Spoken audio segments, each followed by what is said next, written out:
Hello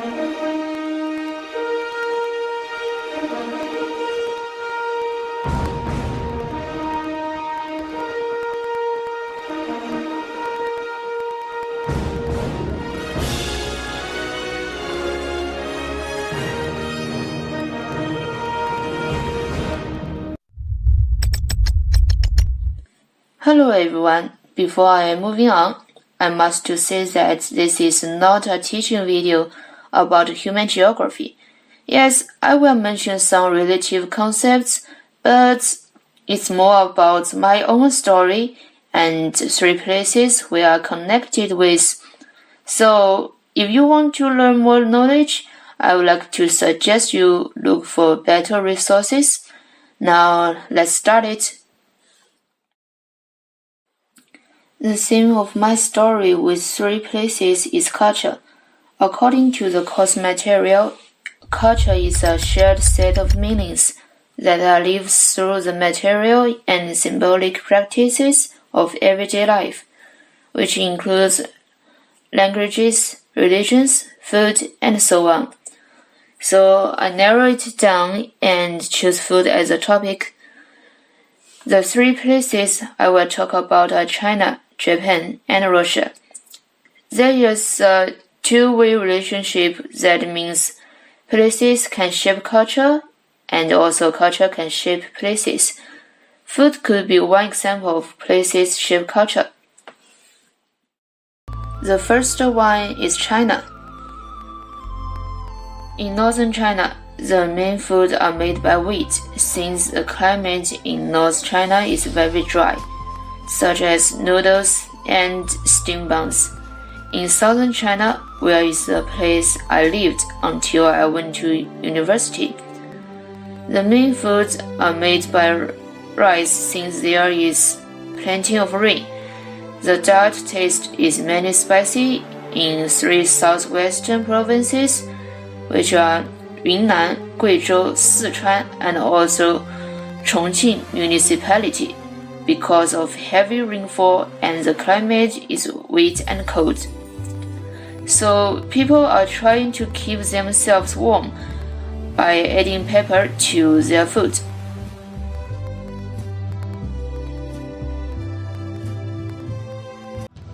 Next one is Japan.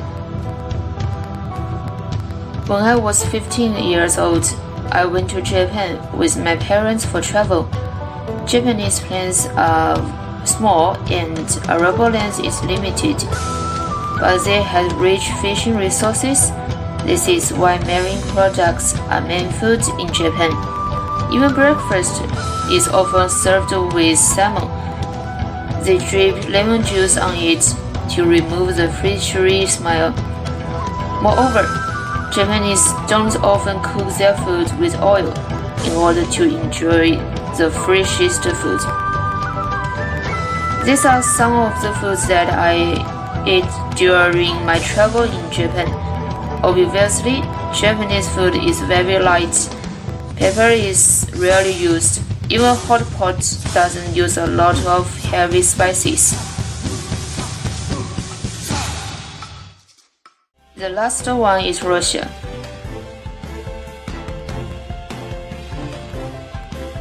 I have never been to this country before, but I'm very interested in its culture, especially food, so I pay much attention to it. Russia has a harsh climate and limited availability of foods.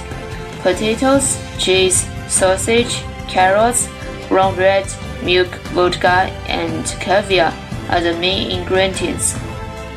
In the 15th century, Russians were influenced by Chinese merchants in Siberia and began to make their own dumplings. It's a very convenient food in a cold climate. They freeze dumplings outside so they can have enough meat to get through the winter. According to the first law of geography, everything is related to everything else, but near things are more related than distant things. These places and My experiences are interconnected with each other. The world has impact on me due to globalization, so I have a chance to get more information about different cultures, and also I can study abroad. Sometimes a tiny act can make a big difference in the world over a long period of time. Due to pollution and lack of water resources, more and more places are losing vegetation, such as desertification in Gansu, China. So I can do something to impact the world as well, such as do some sorting when I throw away the garbage, or water the flowers with the water for washing vegetables. Actually, everyone can do it. Although a person's strength is very weak, we know that quantitative change can cause qualitative change. As I mentioned before, places can shape culture, which means they can affect culture. As long as we protect the environment properly, we can certainly protect our culture very well.